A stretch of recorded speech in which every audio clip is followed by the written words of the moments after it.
பக்கத்துல இருக்கிற பஸ் ஸ்டாப்புக்கு நாங்க போய் ஏறிக்க மாட்டோமா? உங்களுக்கு எதுக்கு சிரமம்? நீங்க கிளம்புங்க.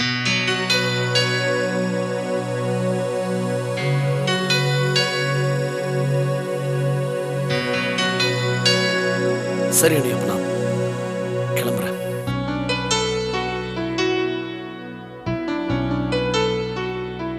முடிஞ்சா இன்னொரு தடவை வாங்க, பீச் மியூசியம்லாம் பார்ப்போம். முடிஞ்சா வர. சரி, நான் கிளம்புறேன். நான் வரேன் நீ. ஏதாவது சாப்பிடுறீங்களா செல்வம்? இல்ல, பசிக்கல.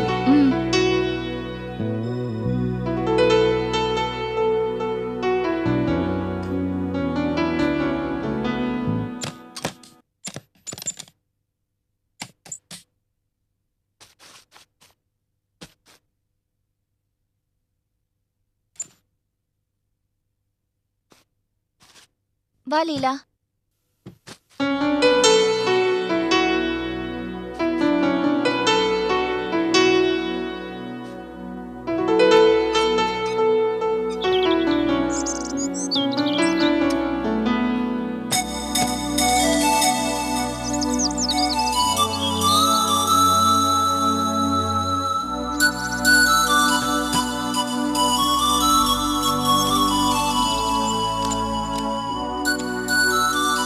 லீலா, வேண்டியதெல்லாம் எடுத்துக்கிட்டியா?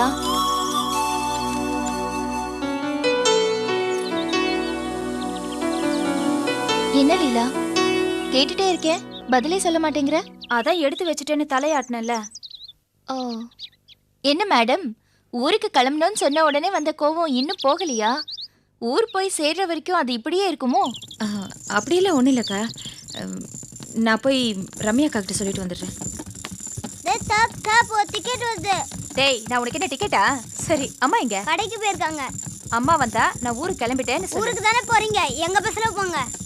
எவ்வளவு டிக்கெட்டு? 4 தீபாவளி பணம். பரவாயில்லையே, ரொம்ப சீப்பா இருக்கு. சரி சரி, நான் மீனா கிட்ட சொல்லிட்டு வந்து உங்ககிட்ட டிக்கெட் வாங்கிக்கிறேன்.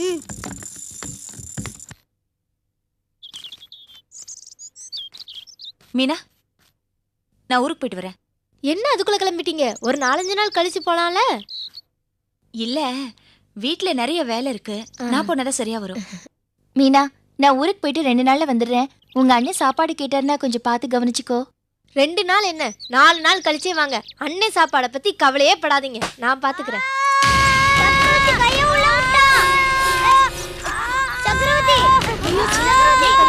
என்ன தம்பியாச்சு?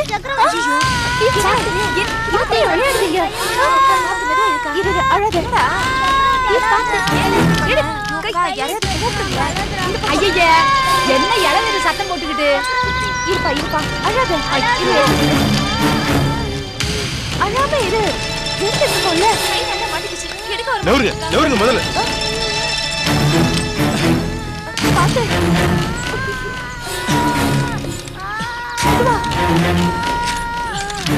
ஐயோ, கை காட்டுப்பா. என்னாச்சு? என்ன? இப்ப என்ன கை ஒடிஞ்சு கீழே விழுந்துருச்சு? இந்த சனிய பிடிச்ச போய் இந்த கத்து கத்துறானே. ஏமா, ஏன் இப்படி பேசுறீங்க? பாவம், அவனே பயந்து போய் அழறா. நீங்க என்னடானா இப்படி பேசுறீங்க? பின்ன எப்படி பேசுறது? எப்ப பார்த்தாலும் இந்த 2 குரங்குங்க லொட்டு லொட்டுன்னு பந்த போட்டு தட்டிட்டு இருக்குங்க. கொஞ்ச நேரம் கண்ணை மூடி தூங்க முடியறது இல்ல. இப்பதான் எனக்கு நிம்மதி. அம்மா, நம்ம சக்கரவர்த்தி. என்னாச்சு? என்னாச்சு? வேற என்ன, நீ பெத்து வச்சிருக்கிறியே 2 ஏழ்றீங்க, அதுல ஒண்ணு சைக்கிள்ல கைய விட்டு ஆஸ்பத்திரிக்கு போயிருக்கு. அது ஒண்ணும் இல்லக்கா, நம்ம சக்கரவர்த்தி சைக்கிள் வெளில கைய விட்டுட்டா. ரவி என்னை ஹாஸ்பிட்டல் கூட்டிட்டு போயிருக்காங்க. உனக்கு என்ன, உன் பிள்ளைங்களை எப்பவும் வீட்டுக்கு வெளியவே ஆட விட்டுரு. இந்த குட்டி பிசாசுங்க மத்தவங்க உயிரை வாங்குறதுக்குன்னே கங்கணம் கட்டிட்டு இருக்குதுங்க. ஏங்க இப்படி எப்ப பார்த்தாலும் அடுத்தவங்க மனசு நோகடிக்கிற மாதிரி பேசுற? ஏன் சொல்ல மாட்டேன்? உன் பிள்ளைங்க படுத்துற பாடு எனக்கெல்லாம் தெரியும். ஒரு சாமான் செட்டை திண்ணையில வைக்க விட மாட்டேங்கிறானுங்க, எல்லாத்தையும் தள்ளி விடுறானுங்க. பிள்ளைங்க வால் ஒண்ணுதான் முளைக்கல. நான் உங்களை வீட்டுக்குள்ள தானே விளையாட சொன்னேன், எதுக்கு வெளியே வந்தீங்க? ஏன் குழந்தை போட்டு இப்படி அடிக்கிறீங்க? இவங்களை நான் வீட்டுக்குள்ள தாங்க விளையாட சொன்னேன். இப்படி வெளியே வந்து அக்கம் பக்கத்துல விளையாடுறதுனால தான் இந்த மாதிரி கிளவிக்கிட்ட எல்லாம் பேச்சு வாங்க வேண்டியதா இருக்கு. இத பாருமா, இத பாரு, இந்த மாதிரியே தினமும் 4 சாத்து. அப்பதான் நான் நிம்மதியா தூங்க முடியும். பிள்ளைங்களை இப்படித்தான் வளர்க்கணும். கிழவிக்கு நல்ல எண்ணம். என்ன ரம்யா, அது உங்க கோவத்தை குழந்தை மேலேயே காமிப்பீங்க? ஏண்டா உங்களால வீட்ல இருக்க முடியாதா சும்மா? அட என்னங்க, நான் எவ்வளவு சிரமப்பட்டு அழகையை நிறுத்தி கூட்டிட்டு வந்திருக்கேன். நீங்க மறுபடியும் திட்டி அள வச்சிருவீங்க போல இருக்க. இந்த நீங்க 2 பேரும் கையில அடிபட்டுருச்சுங்கிறதுக்காக விளையாடுற விளையாட்டை விட்டுறாதீங்க. உட்காந்து விளையாடுற விளையாட்டா விளையாடணும். என்ன போங்க. 2 பேரும் போய் உள்ள உட்காருங்க. இவங்க 2 பேரும் கெட்டு போறதுக்கு வேற யாரும் வேண்டாம், நீங்களே போதும். சரி விடுங்க. இந்த வயசுல விளையாடாம வேற எந்த வயசுல விளையாட போறாங்க? இப்ப நீங்களும் மீனாவும் தான் இந்த மாதிரி சைக்கிள் ஓட்டி விளையாட முடியுமா என்ன? யார் இவங்க? இவங்க நம்ம காம்பவுண்டுக்கு புதுசா குடி வந்திருக்காங்க. அவர் பேர் ரவி. ஊர்ல இருக்கிறவங்க எல்லாம் கடன்காரன் ஆக்கணும்னு உயர்ந்த லட்சியத்தோட சுத்துறவரு. அவங்க எப்பவுமே இப்படி நெகட்டிவா தாங்க பேசுவாங்க. ஏன்னா அவங்க இங்க குடி இருக்கிறவங்களாச்சே. இந்த வீட்டுக்காரம்மாவோட சவகாச தோஷம். என்னை பத்தி சொல்லணும்னா மிடில் கிளாஸ் ஃபேமிலியோட கனவுகளை நினைவாக்குறவன், இன்ஸ்டால்மெண்ட்ல பொருளை விக்கிறவன். அததானே நானும் சொன்னேன். தப்பு. நீங்க சொல்ற மாதிரி நான் யாரையுமே கடன்காரனா மாத்துறது இல்ல. எங்கிட்ட இருந்து ஒரு ஃபேனோ அயன் பாக்ஸோ வாங்குறீங்கன்னு வச்சுக்கோங்க. அப்ப நீங்க அந்த பொருளுக்கு சொந்தக்காரரா தானே ஆகுறீங்க.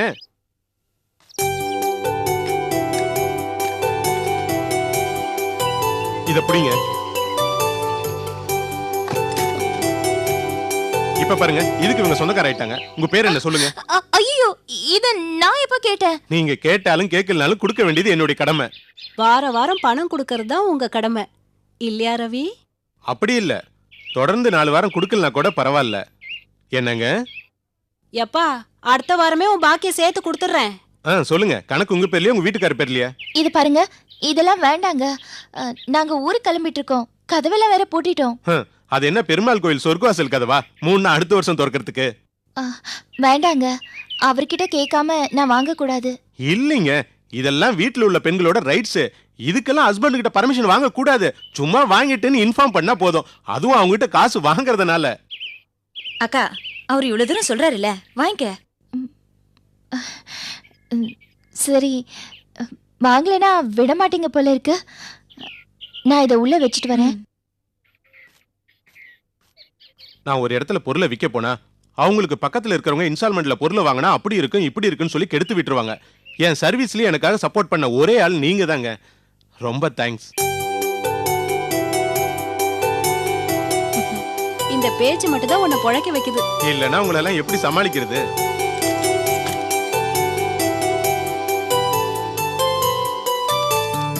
உங்ககிட்ட நான் அயன் பாக்ஸ் வாங்கினதுக்கு முக்கியமான காரணம், அந்த குழந்தைக்கு அடிபட்டதும் தூக்கிட்டு ஹாஸ்பிட்டல் போனீங்களே, அந்த நல்ல குணத்துக்காக தான்.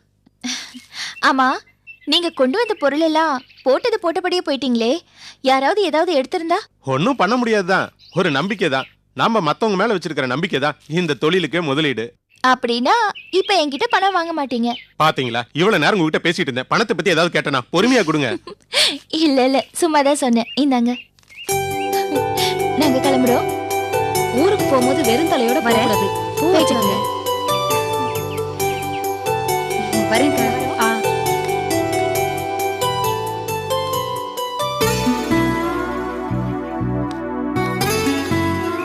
என்னங்க, பூ கீழே விழுந்துருச்சு.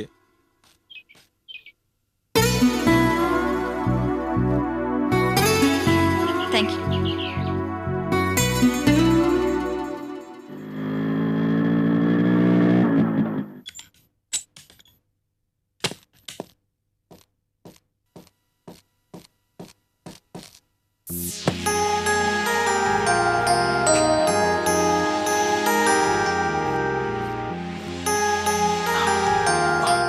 ஹலோ இளங்கோ, நீங்களா? யா, நானே தான். என்ன பண்ணிட்டு இருக்க? பார்க்கலாம்லாம். எங்க? எங்கயா? சும்மா அப்படியே ஜாலியா சுத்தலாம்டா. அவசியம் போகணுமா? என்ன கேள்வி? நீங்க கிளினிக்ல உட்கார்ந்து ஈ ஓட்டுறதை விட என்னோட வரது அவசியமான விஷயம் தான். டாக்டர் கிட்ட கேட்டுட்டு. விஜய், டாக்டர் நீங்க? நான் வந்து 5 செகண்ட் ஆச்சு. ஒரு முக்கியமான விஷயம் பேசணும். 2 பேரும் உள்ள வாங்க.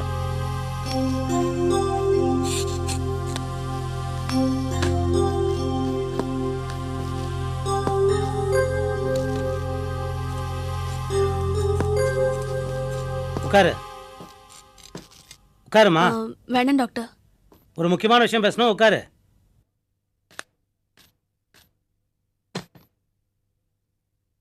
இளங்கோ விஜய், என்னடா இந்த டாக்டர் இப்படி பேசுகிறானே, திடீர்னு என்ன ஆச்சு இந்த கோமாளிக்கு நீங்கள் நினைக்கலாம். நீங்கள் 2 பேர் காதலிக்கிறது நல்லாவே தெரியும். நான் காதல் ஆதரிக்கிறவன் தான். அதனால் அதை ஜாலியாக எடுத்துக்கிட்டேன். விஜய், அன்னைக்கு உங்கள் அப்பா ஒன்று தேடி இங்கே வந்திருந்தாரு. ஆனால் நீங்கள் இல்லை. நான் தான் ஒரு வேலையாக வெளியே அனுப்பிச்சிருக்கேன்னு போய் சொல்லி சமாளித்தேன்.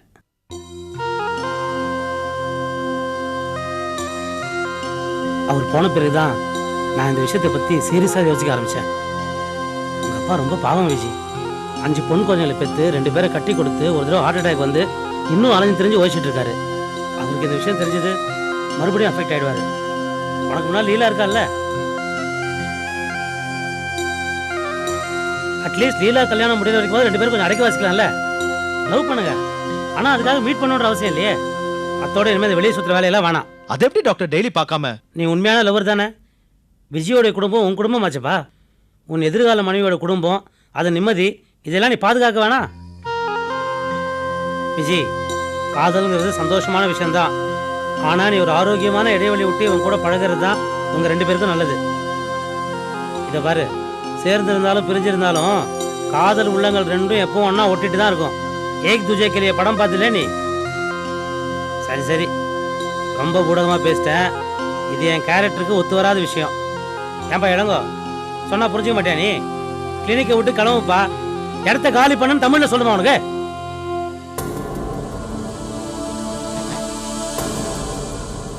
நீ போய் வேலையை பாரு. சும்மா கும்பல் போட்டு பேசிக்கிட்டு ஒரு வார்த்தைக்கு உட்காருன்னு சொன்னா உட்காந்துருதா? நான்சென்ஸ்.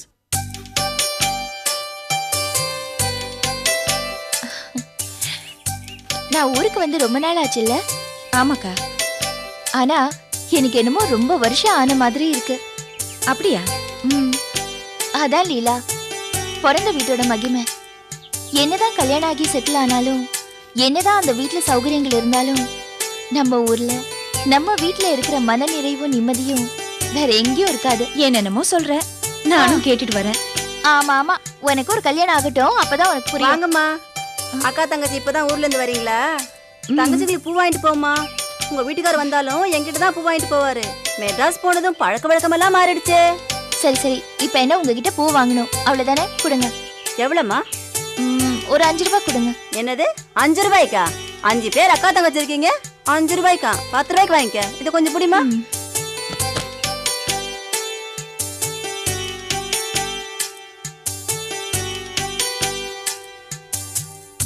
கொஞ்சம் உட்டையா இருக்கிறேன்.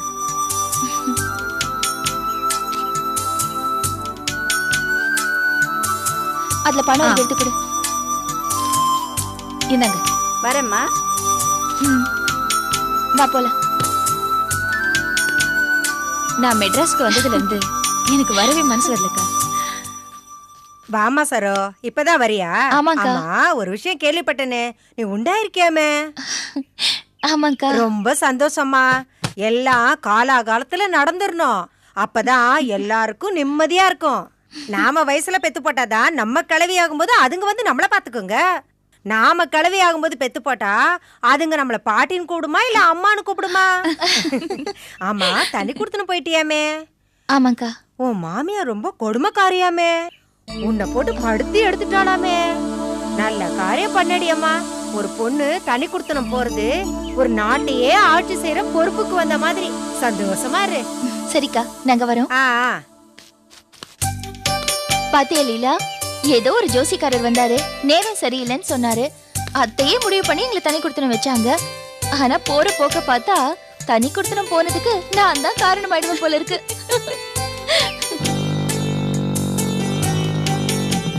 வாங்க வாங்க, எப்படி இருக்கீங்க? நல்லா இருக்கீங்களா?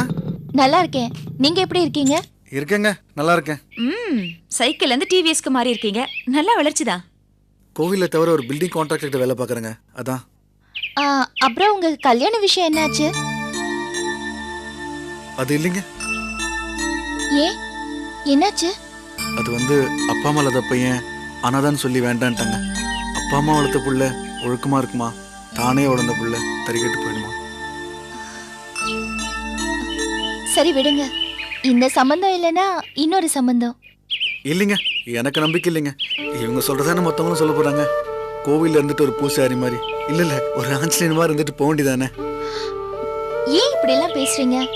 நீங்க ஒரு ஆம்பளை, கண்டிப்பா யாராவது ஒருத்தவங்க உங்களுக்கு பொண்ணு கொடுப்பாங்க. எத்தனை பொண்ணுங்களை ஆம்பளைங்க பார்த்துட்டு வேண்டான்னு சொல்லியிருக்காங்க தெரியுமா? அவங்கள பத்தி நினைச்சு பாருங்க. அவங்க நிலைமையில உங்களை வச்சு பாத்தீங்கன்னா உங்களுக்கு தெரியும். பொம்பளைங்களுக்கு வேற காரணங்க. வரதட்சணை அது இதுன்னு. ஆனா எல்லாரும் நான் அனாதன்ல சொல்றாங்க. அவங்க சொல்லிட்டு போறாங்க. என்னங்க இது அனாதை அனாதைன்னுட்டு நீங்க அனாதைனா ஒரு அனாதை பொண்ணை பார்த்து கல்யாணம் பண்ணிக்கோங்க. என்னமோ பெரிய தேவதாஸ் மாதிரி பேசுறீங்க. ஏய் லீலா சும்மாரு. அவரே பாவம் நொந்து போய் பேசிட்டு இருக்காரு. இத பாருங்க, நீங்க கவலையே படாதீங்க. நான் சொல்றேன், கடவுளா பார்த்து உங்களுக்கு ஒரு நல்ல பொண்ணை அனுப்பி வைப்பாரு. நல்லவங்க சொல்றீங்க, பழிக்கும் நான் நம்புறேங்க. சரி நான் வரட்டுங்களா? வாங்க வா.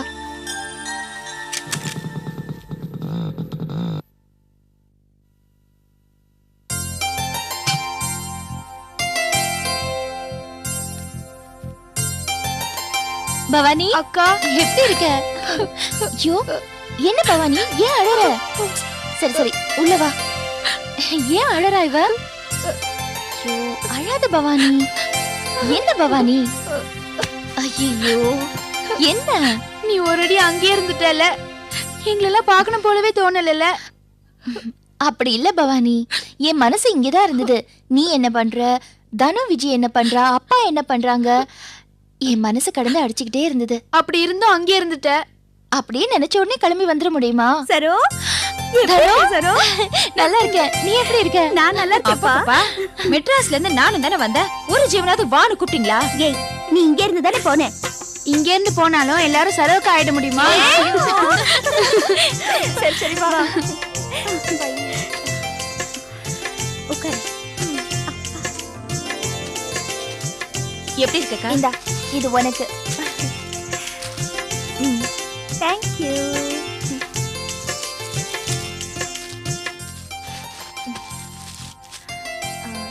தனு இப்போ உடம்பு எப்படி இருக்கு?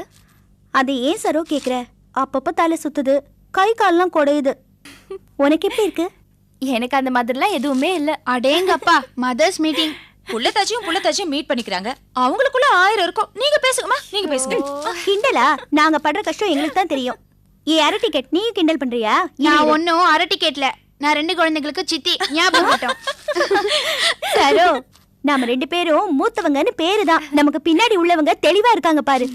நம்ம தங்கச்சிங்க நம்மளை விட புத்திசாலிங்கன்னா சந்தோஷப்பட வேண்டியதானே? அப்படி சொல்லிக்கா. ஆமா மாமா ஹோட்டல் ஆரம்பிச்சாரே, எப்படி இருக்கு?